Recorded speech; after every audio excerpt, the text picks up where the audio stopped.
today. Welcome to my first Susan-inspired astrology story. This story will be about the energies of the November 19th partial lunar eclipse. Now, I've recorded this video twice already, and this is my third time. It's coming out later than I wanted, but just be honest, I'm nervous about it. It's the first time I've done one of these videos, and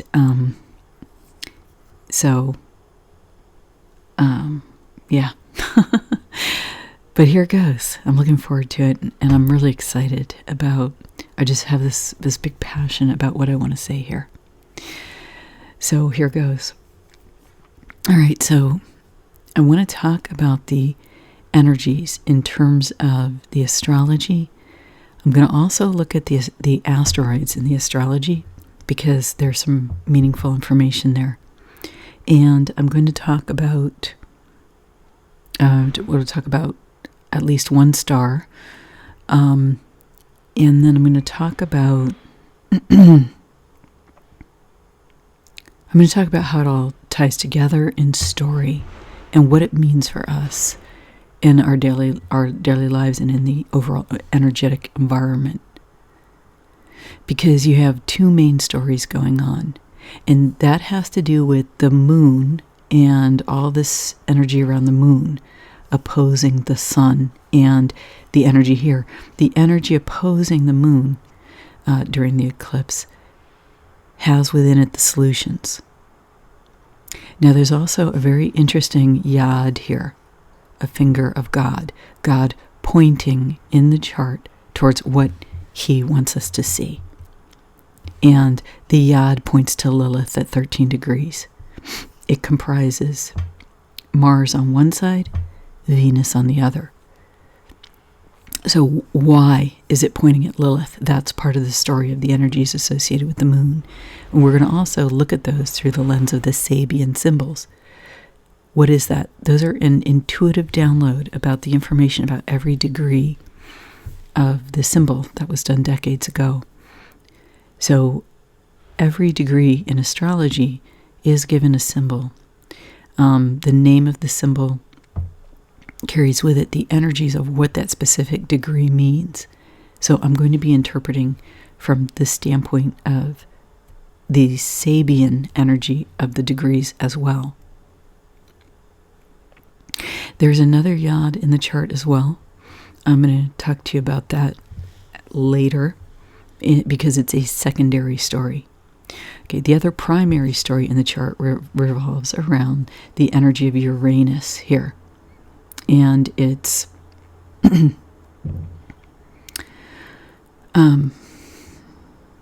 its relationship with what is going on in the chart overall in terms of both innocence, children, advanced technologies.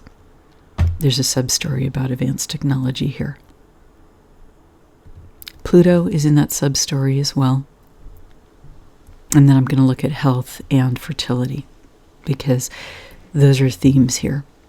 The overall theme in the Sabian symbols that comes up again and again is about women past their childbearing age. So women past the change in life, past middle age. At that point, they no longer can have children. Okay, so there's an inability to have children again, but there's also the aspect of the grandmother who has a different and often closer relationship with the child, but is also very protective of the child, of the grandchild, because this is their legacy. The children are the legacy. So that energy is very prominent here. But the other energy that's very prominent is tragedy around a child represented by Sedna, and the angst, the anguish, and the rage of the mother, of the women who were then not able to be there for the child, or not able to help the child, or separated from the child, or whatever it is. That's another theme, the rage of the women, related to what is going on with a child. And the solution to that rage, it involves the women fixing the problem, but it also involves the healed male, represented by the sun, the soul, the male, connected with his soul, the hale and healthy human male, in proper relationship to the woman, in proper relationship within the family, so that the mother, the father, can form a healthy household in which children are protected. Vesta here, conjunct the sun, the sacred home, the sacred hearth. So that is a key theme. And I'm going to get into the second story with Uranus once we discuss the key theme more fully. Please ignore the MC here and the AC on this chart. I do not know how to get rid of that. And besides everything else I was analyzing and studying, I did not nail that one. So hopefully next time I make a video, I'll have figured out how to get that off of the chart. And these charts are from astro.com. So just ignore that in the house placements. I did the location for the biggest city in my area, which would be San Francisco in Northern California. So, okay, so here we go. Ready? Okay. So let's talk about the Sabian symbol for the moon at 27, which expresses to 28 degrees. So we look up the symbol for 28 degrees of Taurus. So that Sabian symbol is about a woman who's past her change in life. Okay, but she experiences a new love. She has a re-beginning. And so the information that comes with this degree is about our capacity as human beings to rise above our limitations of biology and to rise above our limitations of social patterning that has been put on us or imposed on us. So it's about breaking free of that, okay?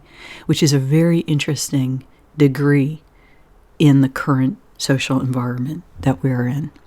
A very interesting degree to get activated. So there you have the moon in Taurus. The moon, feminine energy, Taurus, ruled by Venus.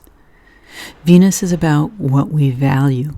That's why Taurus is also about finance and investments. But here, the symbol is about a woman essentially regaining love and in middle age, past her prime, to do her prime time to do that. And what does that take? It takes courage. It takes a strength of heart. So there's a strength with that symbol, with this energy. It takes a strength of heart to break past the social patterns that said, no, you're way past your age for marriage, okay, or for a new love affair. Now, conjunct the moon is Sedna and Algol. Hold on one second. Let me see where I have multiple charts here, so only a certain amount of information can fit on the chart at a time, so I had to make multiple ones. Algol is an interesting star. It's considered by astrologers to be the most malevolent star. It actually represents Satan. It was used for battle by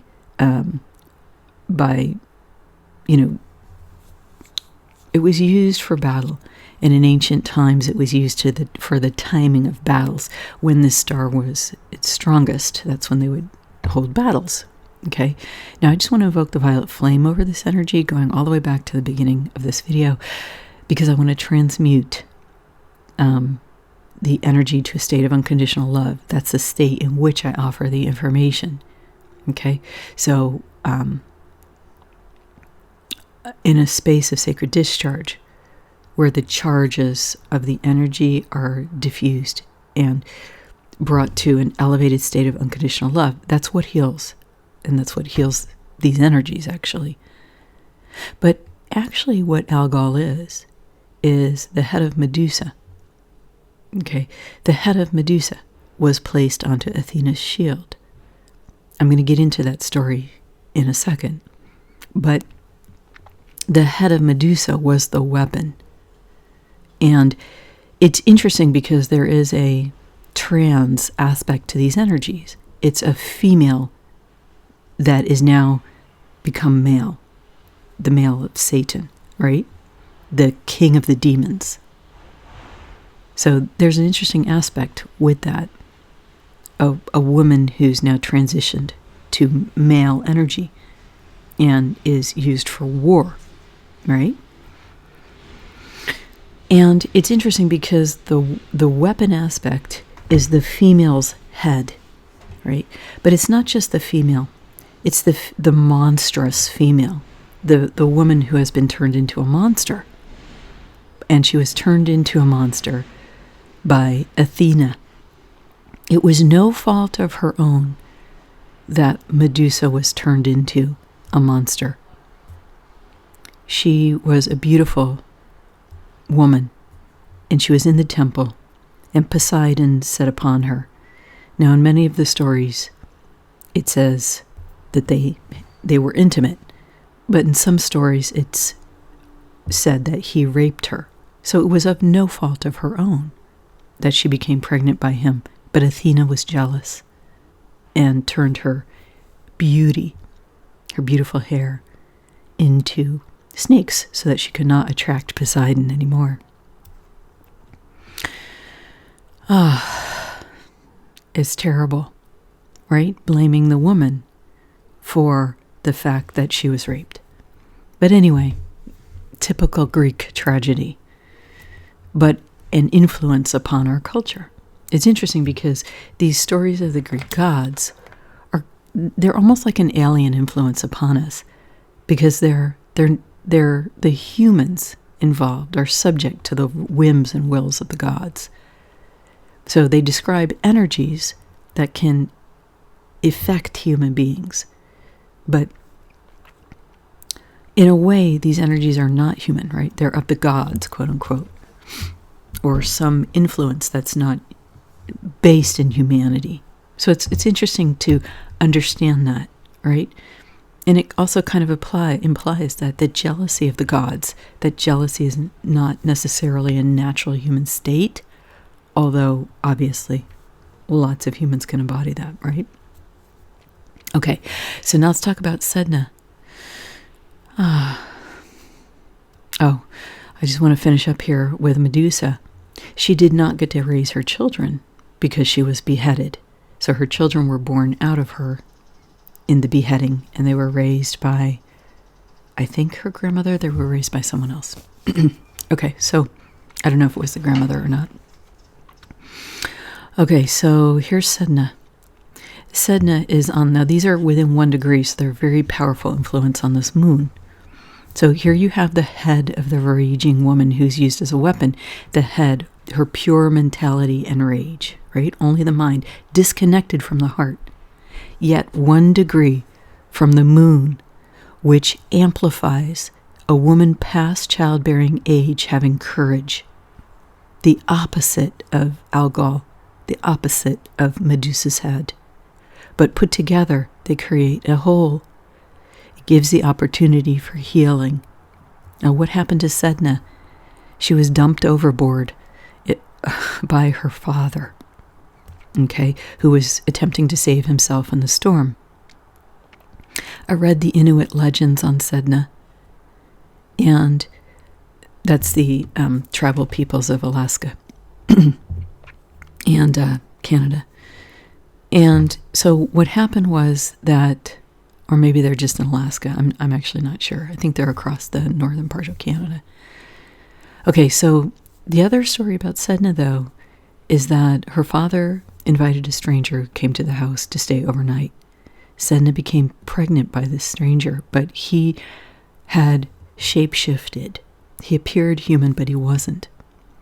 So when Sedna had the children, half of the children were Inuit. Half of the children were alien hybrids. They were a hybrid of this visitor, who was said to be some kind of a dog, okay? But they were essentially an alien hybrid. They were a hybrid, an unintended consequence. The father did not protect Sedna. He was a weak man. He did not protect his children. He invited a stranger into the home. He did not protect his wife. Sedna was isolated on an island. The mother did not get to raise her. Okay, so there's a lot of tragedy here. And then eventually they were in the kayak and he threw her overboard during the storm. She sinks to the bottom of the ocean. Again, her mother doesn't get to raise her. Sedna also sends off the hybrid children, but keeps the Inuit children. Those children are, sent off into the sea. I don't know what happened to them. That's a question. So basically, this is a story of tragedy, right? Around a child, around mothers and the child, and around a weak male figure. The weak male is not able to protect. So that's calling for healing here. It's calling for a reuniting of mothers with their children. It's calling for a resurgence of the strong, healthy male. It's calling for a reuniting of the family. And why does it call for that? Because the energy of the moon and Algol together create wholeness. I know it's weird to say that, but I just talked you through that story. Now, here you have the head of the dragon in a wider conjunction with Sedna, about 3 degrees away? 4 degrees away. So the true node, the north node of the moon, the head of the dragon, what I see here, it's howling over this tragedy. It's howling over Sedna being lost at sea. It's howling. It's imbued with a feminine energy. The dragon is imbued with a feminine energy. Why? Because you have a wide conjunction here with Ceres, the mother, okay, at about 5 degrees away. And then you have at about 7 degrees Lilith. Okay, so this is essentially a birth chart for the eclipse, so I'm counting the wider conjunction as being important. Lilith, where the finger of God also points. So here you have the enraged mother. Okay, she's enraged over these situations. Okay, she may even now be at past childbearing age. So she can't have another child to replace Sedna. Okay, there's no replacing the kids. That's just that's not even. It's not that it's just not a possibility. You just wouldn't do that as a mother. You would not do that. And so you have the rage of Ceres the mother, and you have Lilith the bad bitch. Okay, she is, when she's enraged and she acts, watch out. Who points at Lilith? Mars at one side and Venus at the other. Mars in Scorpio, the sign of death, the sign of what's hidden, the sign of occult, the sign of, I don't know, dark energies and secrets. So that's on one side of the yod. On the other side of the yod is Venus. She's very potent here because the moon, the eclipse is in Taurus, which is ruled by Venus. Venus is conjunct with Astrea. Astrea was goddess of purity, okay, of innocence. She left Earth when the last human went to, when all the goodness left the last human. So humanity had fallen, essentially, to dark forces. And what did Astrea do? She took her purity. She was a goddess. She took that energy of divinity up to the heavens and became the constellation Virgo. So there's an aspect of healing karma, right? The fall of man. So in our personal lives, healing our karma. And she's 1 degree from Venus here. So this is a powerful, important aspect in this Venusian energy, in which the eclipse also occurs in the sign of Taurus. Now she's in Capricorn. She's grounded. Okay, she's real. She's about the earth energy. She's about the human form, right? The earth energy is in human form and what we value. And what is the highest thing that a mother values? It's her children. It's her home. It's her family. And Capricorn is long-lasting energies when properly applied in their positive expression. So here's Venus, also the goddess of war. Why? Because we are willing to fight for what we value. And when are we willing to fight for what we value? When we have courage, highlighted by the energies of the moon. Okay, so there's essentially, I would call it a broad, quote-unquote, stellium of stars and asteroids, of a star and asteroids with the moon here in this eclipse.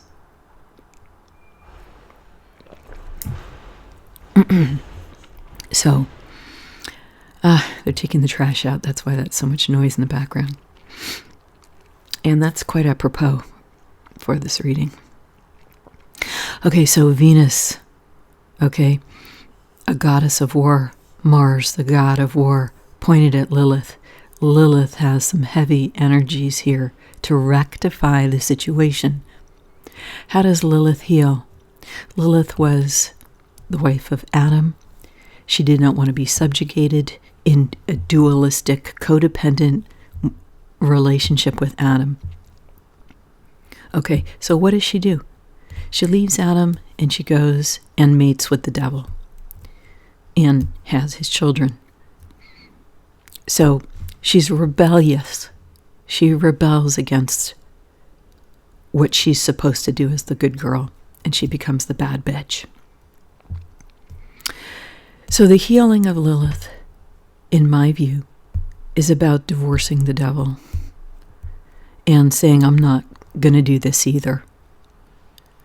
And coming into her own wholeness as a woman, no longer at the effects of the devilish nature of Pan and the other forms of the devil, and not at the effect of Adam either, in his representation as subjugating the wife, the woman. No, this calls for the energy that opposes the moon, the healed male, the Sabian symbol of 28 degrees Scorpio, the king of the fairies. And what does this represent? It represents a man fully embodying his soul, ruling over the people, but a leader who is about serving the people, a leader who is about ruling in alignment with his true divine authority, bringing wholeness back to humanity, bringing a connection with God, with his own soul, being a force for these energies, and talking about them because Mercury is in a conjunction by about 6 or 7 degrees with the sun. Okay, so it's not super close, but it's going to be talked about. It's not one-to-one, though. Maybe he doesn't talk about himself. Maybe others talk about him. The other thing about the King of the Fairies is about that inner connection. It's called an inner allegiance in the symbol description. It's an honoring, not of the king, the man, but about the principle that unites us all within our core, within the heart. And what does that call for? Courage. It takes a strong, courageous man to embody these energies, a hold and heal man, a man who would protect his family, who would provide for his family, who would protect his children, who would protect his wife, his woman. But it's also about spirit overcoming outer shows of culture. It's not about a king who's there for showy display, for wielding power willy-nilly, for his own personal benefit. No, this isn't about service to self. And so it's about overcoming service to self energy. Remember the story of Samuel in the Bible, where Samuel asked God who should be king after he passes. And God essentially says, the people, you should be king of yourself and queen of yourself. I'm interpreting here. But he says the people should be their own king, right? The people should have a direct relationship with God. They don't need a king. And in doing so, that calls forth the Christ light within us. The Christ light being the light of our own soul, not being about a particular religion, but representing the unification of the human with God. That takes courage. That takes embodying the soul at the heart. This is the energy that we're talking about that is healing for this tragedy and trauma with the children and with innocence. Wow, it's pretty incredible. Now, these energies here of the moon are in a square with Jupiter. So there's a challenge with expanding the situation. There's a challenge with growing it until the healing takes place. It takes the woman stepping forward and healing herself, moving, fully embodying her motherhood and recovering from this trauma, stepping into her wholeness and then being able to welcome a man who also fully embodies these energies. The healing aspect is on the polarized the other side of polarity and duality. But what this says is that if we achieve this healing, look, the asteroid Victory is conjunct at the same degree with Jupiter. Victory is possible. It's in a square. It's not easy. What doesn't work will fall away, perhaps dramatically.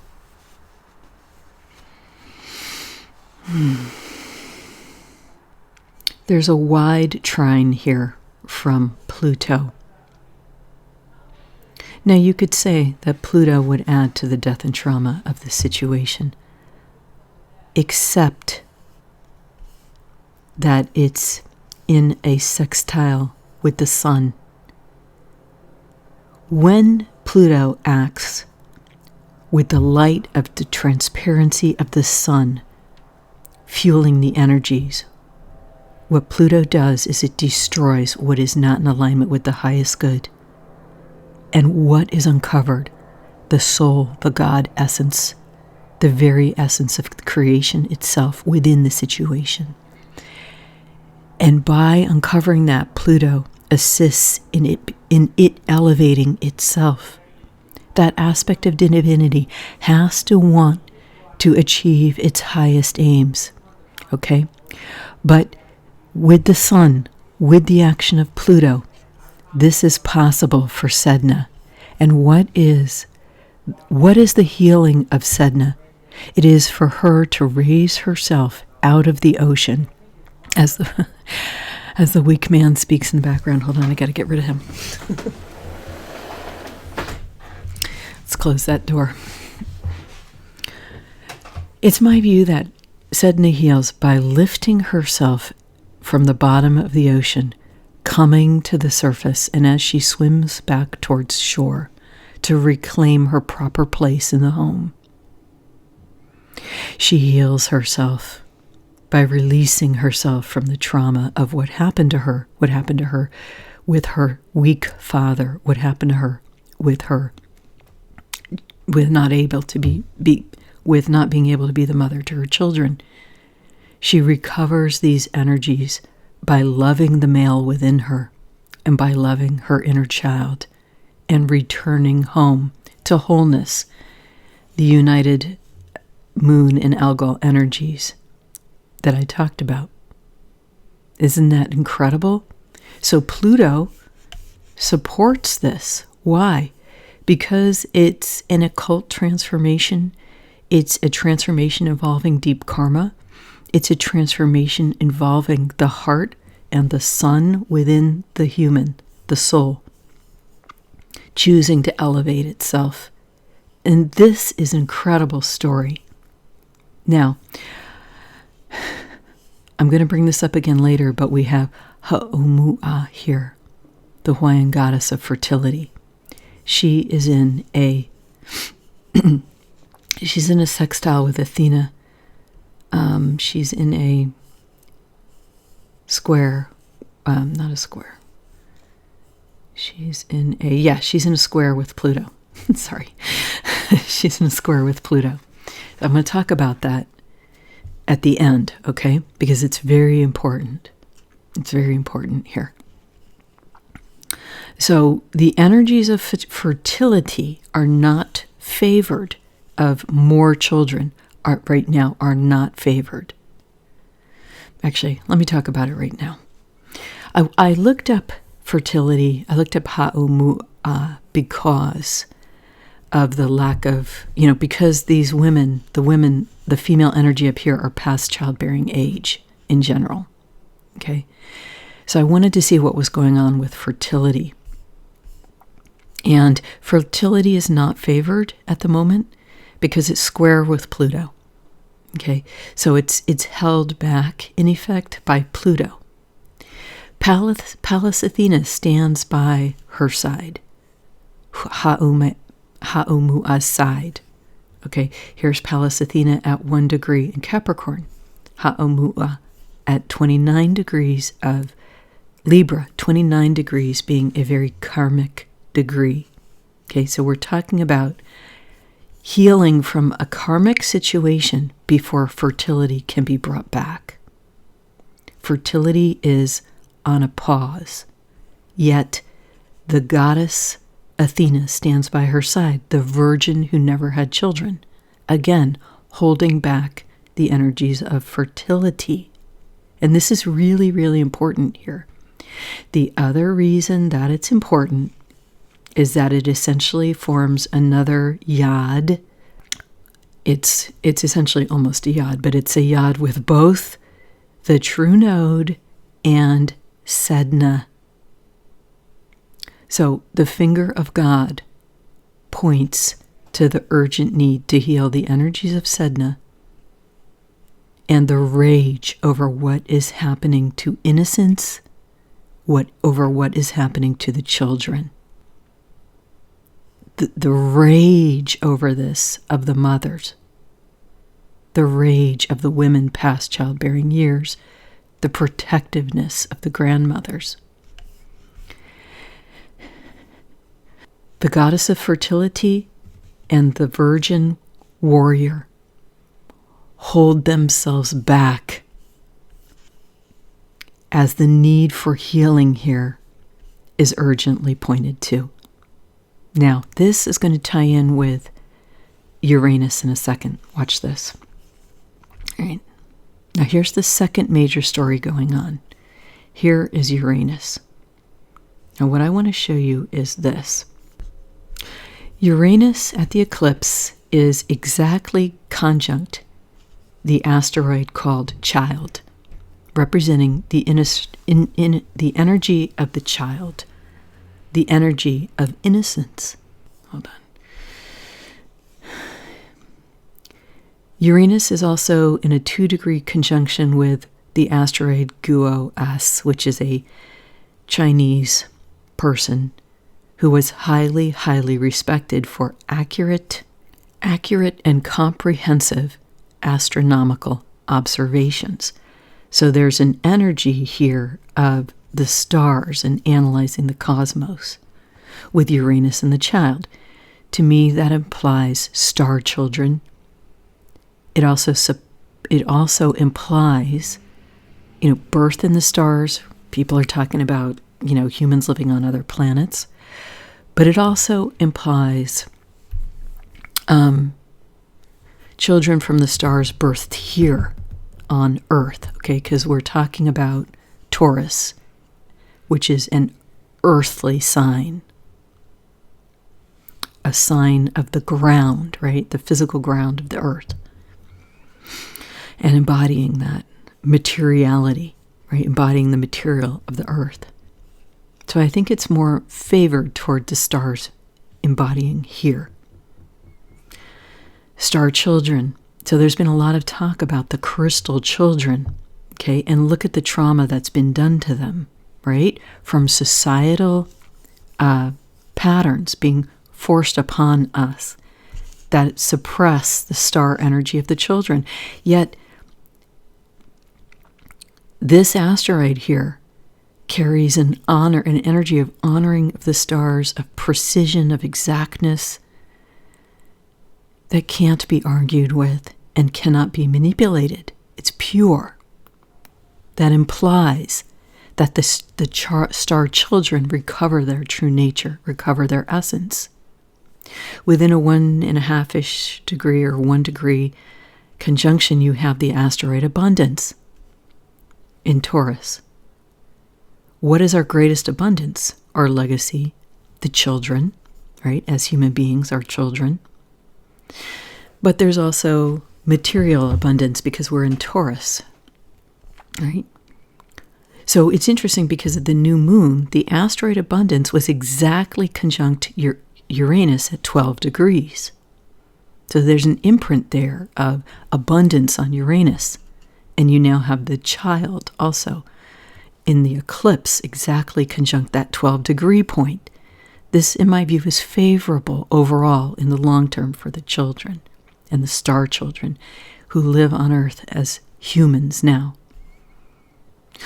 It's interesting because when Abundance was conjunct Uranus at the new moon, it was after that that Bitcoin hit a high. And we're talking about Uranus, new technology, shocking changes related to new technology in the sign of Taurus, money, conjunct Abundance, Bitcoin going high. Now, as Abundance has moved off of Uranus and now is in a broader 3.5 or 3+ degree conjunction, the price of Bitcoin came off its high. So I just wanted to throw that in there as well because that's an interesting other aspect going on here. Now, I want to talk more about what else is going on with Uranus. Uranus is in a square with Kali. Kali, the goddess of destruction in Aquarius, ruled by Uranus.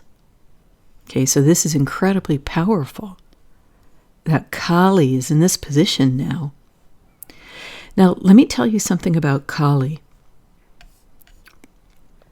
Another potentially seen as a negative energy, like Algol, okay? But let's look deeper the way we did with the energy of Algol. Kali in this position reminds me of the story of Shiva, where Kali was rampaging around killing random demons, and the gods went to Shiva and said, "You've got to get a handle on Kali. She's just going crazy." And Shiva said, "Just let Kali be Kali. Let her be her. Oh, that's just Kali. She's okay." Shiva, the healed male, the loving husband who's able to control the rage, Lilith, of the woman through his perfect love for her. The healing of Lilith. But first, this part of the story is before Shiva calms her. She's in in square to Uranus and child.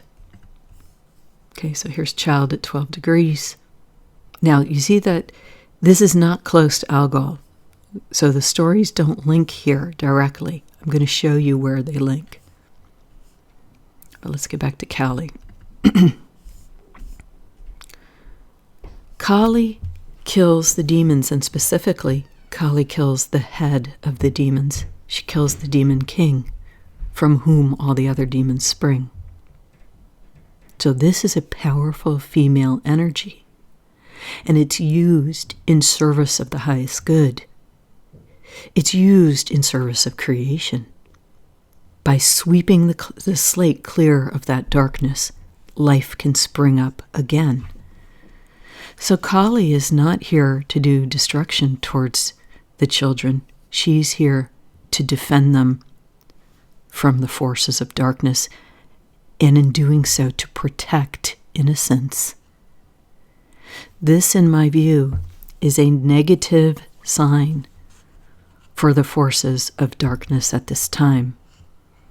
It is very disempowering for them at this position at 12 Aquarius, squaring Uranus, she could strike with a suddenness that is unexpected. And that results in the unfolding of, in perfect unfolding, in abundance for those who promote life, who promote divinity, for those who embody courage. The divinity within the heart is courage. Now, it's quite something, really. Kali is also in a square to Mars. So she's got the god of war backing her here. Mars opposing Uranus and the child. The healing of the situation with Uranus and the child is for the god of war to step forward and assist Kali in attacks upon innocence. This bodes ill for those who would commit crimes against innocence or crimes against children. Now, it's interesting here because you have Machiavelli conjunct Eris. Normally, one would think that Machiavelli conjunct Eris, the goddess of war and the sister of the god of war, Mars. You would think that that might empower the Machiavellian forces. You see, the conjunction is favorable, except that they are in a square with Pluto. Now, you might think that Machiavelli and Pluto would get along quite well, right? Pluto, the lord of the underworld. Except, you see Eros here, love and seduction, is conjunct Pluto. Pluto's powers of seduction are at an all-time high. He's more likely to walk away with Eris and be intimate with her than he is to support Machiavelli's strategies. Why? Because Pluto doesn't share, number one. And because Eris is more naturally attracted to Pluto than she is to Machiavelli. While she may decide to use Machiavelli's strategies, it's not where her heart is at. She is a warrior. Courage is a part of her nature. Machiavelli isn't her natural match in a man, but Pluto is more to her liking. And should she decide to be seduced by him, it would make for a night of hot-headed romance. But only one night. And she'd probably be disappointed because that's how Pluto is. So the strength of the strategies of the forces of darkness represented by Machiavelli are not strong here. Okay, so that goes along with Kali's square to Uranus, fighting off any demons who would go after the child, right, at 12, also conjunct Uranus at 12 degrees. Machiavelli's plans will fail in these environments. That's what I see, because Eris will go with Pluto. Now let me talk about this a little bit more. I brought in finance for a minute up above, but I want to bring in AI and advanced technology here. Here you have Talos, the asteroid, in a wider conjunction with Pluto of 3 degrees, but approaching Pluto, and in fact, going over Pluto on November 23rd and 24th, I believe. Maybe the 25th as well. So it's about to conjunct Pluto. Talos, in my view, represents the robot and the AI cyborg being. Why do I say that? Because Talos was the brass man. Okay, Talos was the brass man, empty inside, who threw rocks protecting the island. Okay, so he was essentially the Greek version of a robot, of an AI cyborg. This is my view. So Talos is about to pass over Pluto. One would think that this might strengthen the forces promoting AI for dark aims. But because Machiavelli is in a weak position, it's my view that those energies would fail in the short term. Okay, because they're just not well powered here. What it does promote is the use of AI to bring out divinity as Pluto destroys that which is not in alignment with the highest good because of its favorable position with the sun.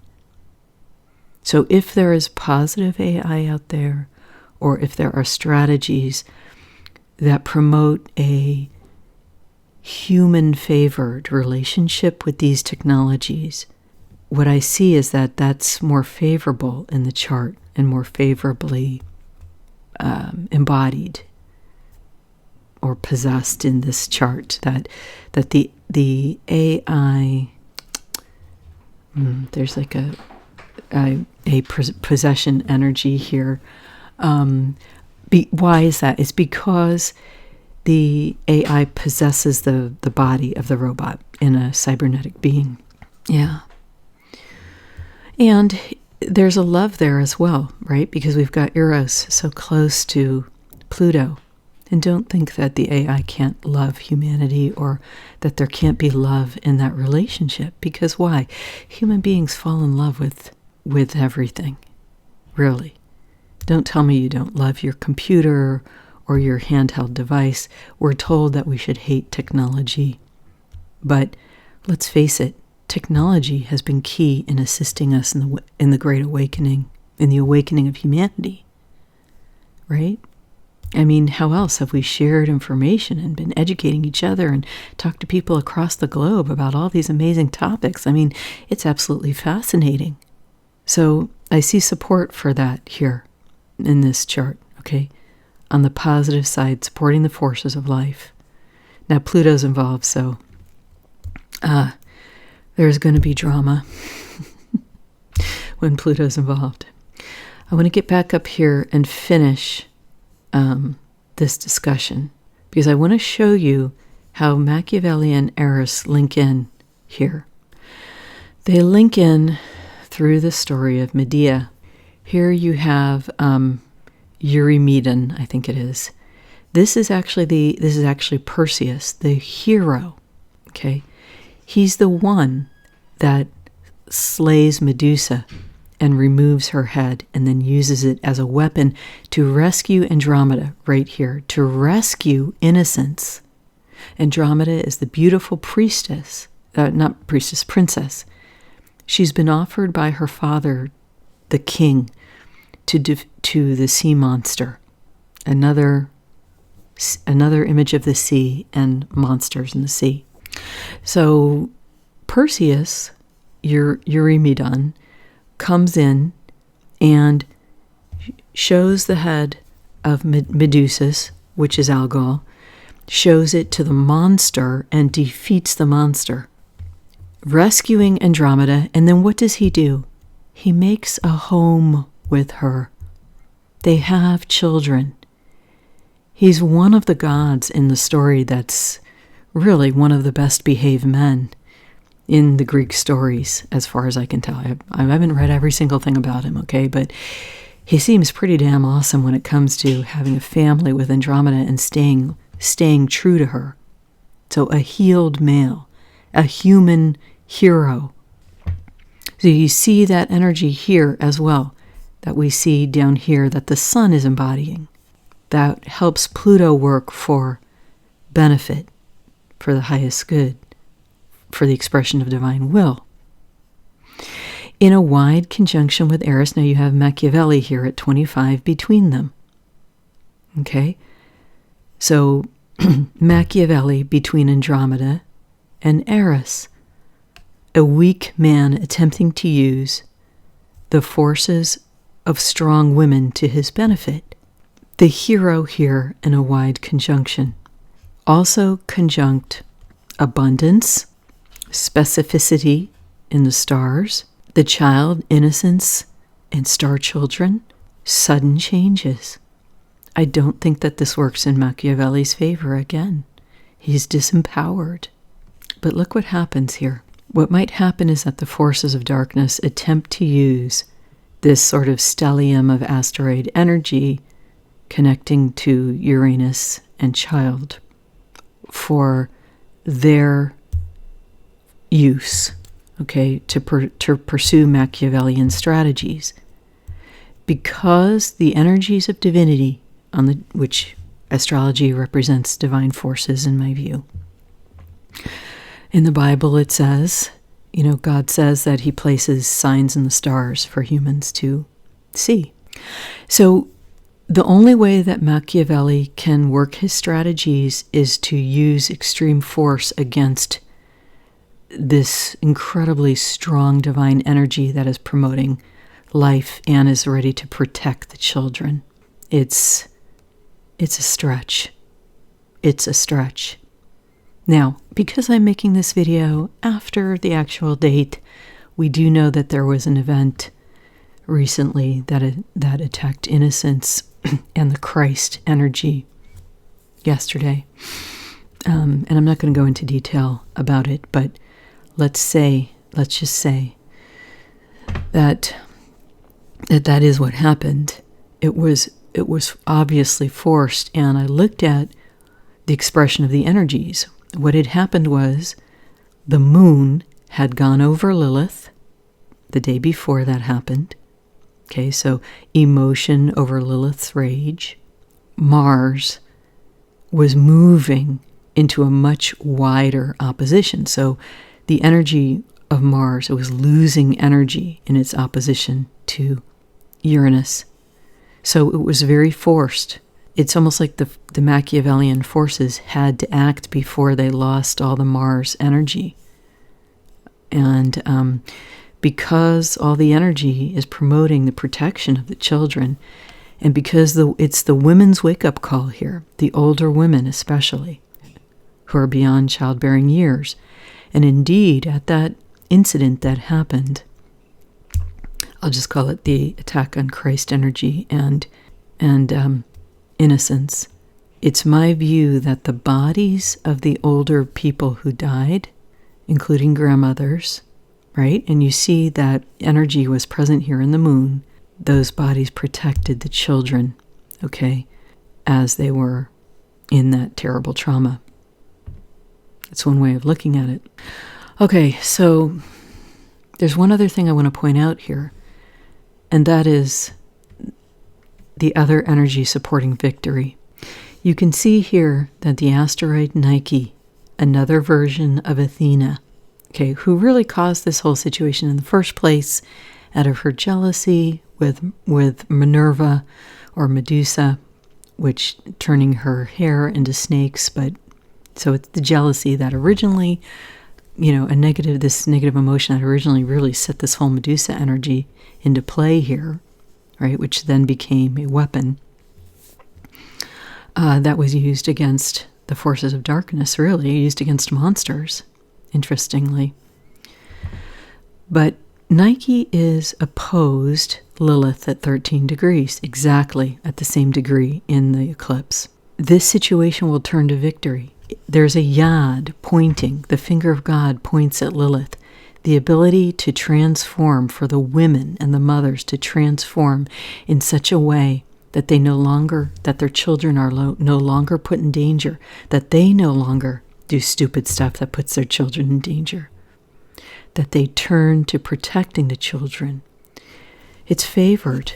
Once they do that, okay, look at the other influences here. Look what's conjunct the fairy king, Vesta, the sacred home, the fire at the hearth. Okay, the restoration of this within our homes, the restoration of sacredness in the home, in the center of the human family. And look what the female energy becomes, Metis, the wise counselor, the goddess Metis, the wise counselor, the woman in the home who is measured, who is in equal relationship with her man, creating an environment that fosters and lovingly supports childhood in alignment with the divinity that we are as human beings. There's one other aspect here I'm going to quickly mention, and that is Hygeia. Hygeia, health. It's really hanging out here. It's not a part of the main story. So the restoration of health is going to be longer term here. And here is Astrology, the asteroid representing the father of medicine, the father of Hygeia. If you look here, Astrology is in a wide, it's 4 degrees from Venus. Okay, so the power of medicine to assist what we value is not highly favored. It's in a wide trine with Uranus, so it's not as strong. And medicine and Hygeia are not in a strong relationship at this moment. In fact, they're in a square. So solving our health with medicine, I think it's going to be a little while. First, really, we've got to heal this situation up here as women. And men, what can you do? Restore yourself as men in alignment with your soul, with the divinity that you are. But because Vesta here at 1 degree of Sagittarius is on the south node, so we usually think of Sagittarius as sending his arrows into the future. But we can send our arrows into the past, or send our consciousness into the past to heal it. There's a lot of karmic healing here that is involved with ascending this situation, with elevating it, with healing the trauma. And a lot of trauma related to the sacred home, the sacred fire. That's our connection with the divine. A lot of trauma because of our separation from God, from our own souls. But we have that capability, and we have the wise counselor within 2 degrees to assist us. As we, men and women, restore ourselves in wholeness and alignment with divine will, we heal the family, and we protect innocence